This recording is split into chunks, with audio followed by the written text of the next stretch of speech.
سر اگلا کوشچن جو پوچھا گیا وہ یہ ہے، جی بالکل یہ کہ قرآن مجید یا جو حدیث کی کتابیں ہوتی ہیں اس حوالے سے گائیڈ کیجیے گا کہ جو ان کے مقدس اوراق شہید ہو جاتے ہیں، پھٹ جاتے ہیں، سیپریٹ ہو جاتے ہیں، تو بڑی ایک کنڈیشن اس طرح کی بن جاتی ہے، نہ ہم اس کو خدا نخواستہ ضائع کر سکتے ہیں، ڈسپوز آف کر سکتے ہیں، خدا نخواستہ کوڑے میں بھی نہیں ڈال سکتے، اور اس کو رکھنا بھی جو ہے وہ اس میں بے ادبی بھی ہو رہی ہوتی ہے، تو ایسے موقع پہ کیا کرنا چاہیے ایسے صفات کا؟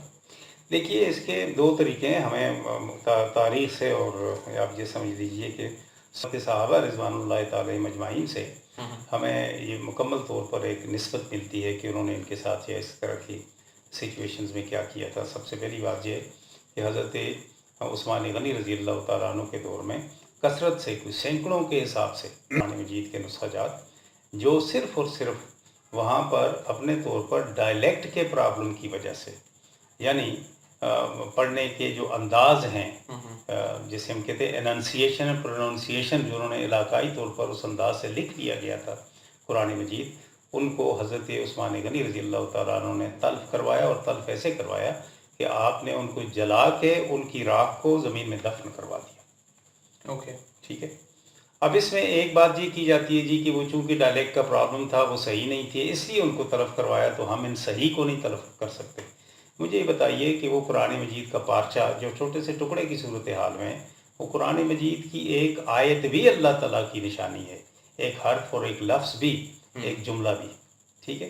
لیکن اسے سنبھالا کیسے جائے؟ کیا اس کے سنبھالنے کے لیے ہمارے پاس مکمل اسباب ہیں؟ نہیں ہے نا. نہیں. اب ہمارے ہاں پاکستان میں 3 جگہوں پہ ایسی، ایک تو سرگودا میں قرآن محل کے نام سے انہوں نے قرآن مجید کے اوراق کو دوبارہ ان کو وہ اکٹھا کرنا شروع کیا، اور اس کے مطابق انہوں نے اس کو جمع کرنا شروع کر دیا، تو ایک بہت بڑی لائبریری بن گئی وہ. اب یہ کشمیر کے علاقے میں بھی ایک اس طرح کی ایکشن شروع ہوا ہے. پھر کراچی، ہمارے سندھ میں ایک میرپور جگہ ہے، وہاں پر بھی ایک اس طرح کی کوئی اکیڈمی نام کی آئی ہے جو فارن مسلمانوں کے فنڈنگ سے اس کو چلتی ہے. لیکن مجھے یہ بتا دیجئے کہ یہ اوراق قرآن مجید کو کتنا سنبھالا جائے گا؟ کتنا سنبھالا جا سکتا ہے؟ دیکھیے اس میں اس کو برن کرنا گناہ نہیں ہے جب وہ آپ کے لیے اس کا سنبھالنا مشکل ہو جائے، اس لیے کہ برن کرنے کے بعد قرآن مجید کو زمین میں ہی دفن کیا جاتا ہے، اور زمین ہی اس کی محافظ ہے، اور زمین سے ہی اوراق بھی نکلتے ہیں، کاغذ بھی زمین سے ہی پیدا ہوتا ہے، ساری چیزیں ہوتی ہیں. کچھ لوگ اس کے بارے میں متشددانہ قسم کا رویہ رکھتے ہیں، وہ یہ کہتے ہیں نہیں نہیں نہیں نہیں، قرآن مجید کا جلانا تو پھر اس کا مطلب ایک کفر ہے، اس شخص کو قتل کر دیا جائے. اب دیکھیے ہمارے ہاں سب سے پہلی بات کیا ہے؟ نیت. ہم نیت کیا رکھتے ہیں کسی کام کے کرنے کے سلسلے میں؟ اگر ہماری نیت تضحیق و توہین قرآن مجید ہے تو ہم واجب القتل ہیں. اللہ تعالیٰ اپنے کرم میں رکھے کسی کو اجازت نہیں ہے کہ قرآن مجید کی توہین و تضلیل کے انداز میں اسے زمین پر پٹک کے بھی مارے، یا اسے جلائے، یا اس کو تلف کرے یا ضائع کرے. استغفر اللہ، نعوذ باللہ. ہم سب مسلمان ہیں اور اللہ تعالیٰ ہمیں قائم رکھے. وہ تو کسی صورتحال میں اجازت ہی نہیں ہے. لیکن ایسی صورتحال میں جب یہ اوراق بکھرے ہوئے ہمیں مختلف جگہوں پہ ملتے ہیں، یا دیکھیے ہم بہت سارے اخبارات میں قرآن مجید کی آیات کی کوٹیشنز ہوتی ہیں اور وہ پکوڑے بک رہے ہوتے ہیں اس میں.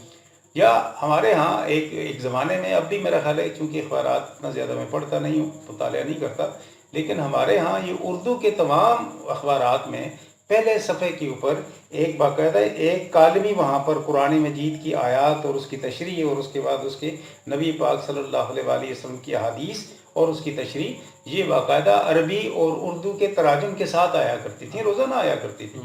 لیکن کیا ان تمام کے تمام پارچات یا اخبارات کو ہم لوگ اسی طرح عزت و احترام دیتے تھے کہ اس میں قرآن مجید لکھا ہوا ہے؟ نہیں دیتے تھے نا بیٹا.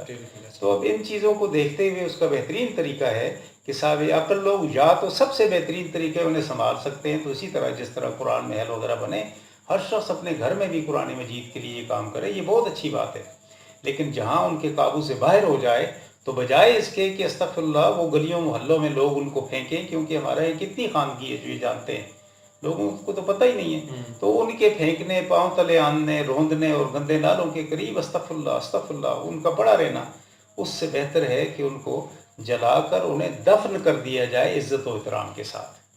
ٹھیک. اس لیے کہ آلریڈی یہ صحابہ نے اس عمل کو کیا ہے، ان کی پریکٹس رہی. باقی ٹھیک ہے. اللہ اپنے کرم میں رکھے. جی.